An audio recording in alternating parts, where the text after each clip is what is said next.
In Activity 5, Wind Strength, students construct an instrument to measure wind strength and then measure and record the strength of the wind. Students first use the device to observe the effects of the wind on objects in their surroundings, and finally add wind strength data to the class weather data chart.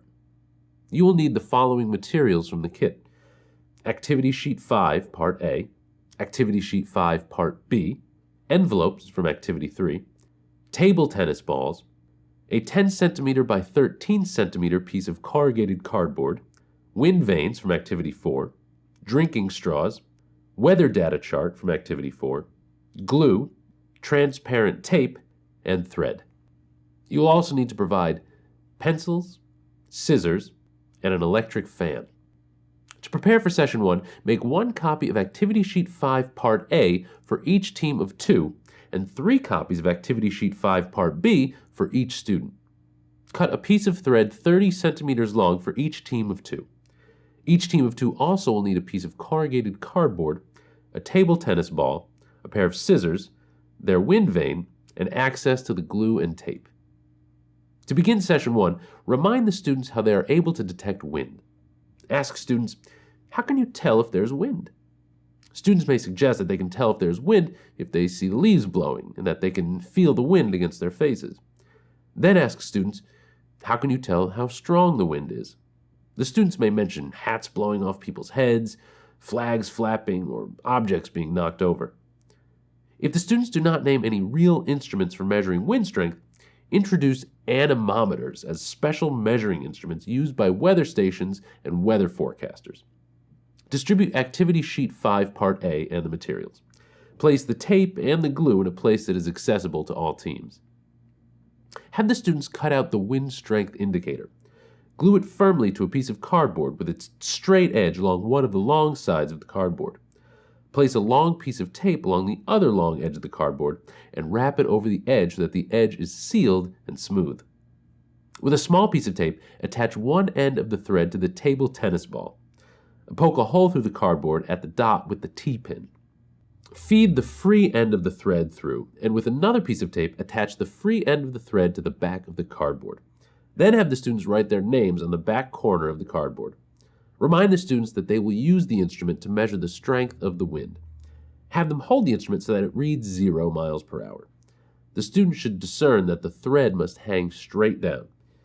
Check that each team is holding its instrument properly, then set up the fan on a table where everyone can see it and turn it on.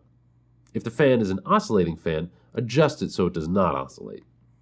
Instruct 1 or 2 volunteers to test their instruments. Have them hold the instrument so the table tennis ball is suspended in front of the fan.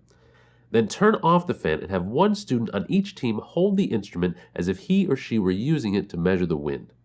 Have the other student hold the table tennis ball and move it so that the instrument reads 15 miles per hour. The student should pull the table tennis ball backwards as if it were being blown by the wind. Then distribute a copy of Activity Sheet 5 Part B to each student. Distribute the journal envelopes containing the weather data activity sheets and tell students to place the sheet with the others in the envelope. Next, lead everyone outdoors to the place used in Activity 4 for testing the wind vanes. Instruct students to hold their wind vanes facing north and use them to determine the direction of the wind. They should then hold their wind strength instruments parallel to the wind so that the ball blows along the cardboard, not into or away from it. Help each team use its instrument to determine the direction and strength of the wind in miles per hour. Then instruct each student to record the measurements on Activity Sheet 5 Part B. When they finish with their activity sheets, lead everyone back to the classroom. Gather the students around the class weather data chart and ask teams to share their measurements. Record these measurements on the chart using either the average among all the readings or the predominant reading. To conclude Session 1, store the wind strength instruments with the wind vanes and collect the journal envelopes. Return the glue and tape to the kit. To prepare for Session 2, the students will need their wind vanes, wind strength instruments, and envelopes. To begin Session 2, distribute the students' wind vanes, wind strength instruments, and envelopes and determine the direction and strength of the wind at the same location outdoors. After recording the data on the class weather data chart, ask students, was the wind this afternoon stronger or weaker than it was this morning, or was it the same? Was it blowing from the same direction? The students' answers will depend on the weather conditions. Remind the students which direction is north and have them hold up their wind vanes in that direction. Finally, have the students return to the same location twice each day for about 2 weeks to make additional observations. Make sure they record both the wind direction and the wind strength. Remind the class to record its collective data on the weather data chart daily.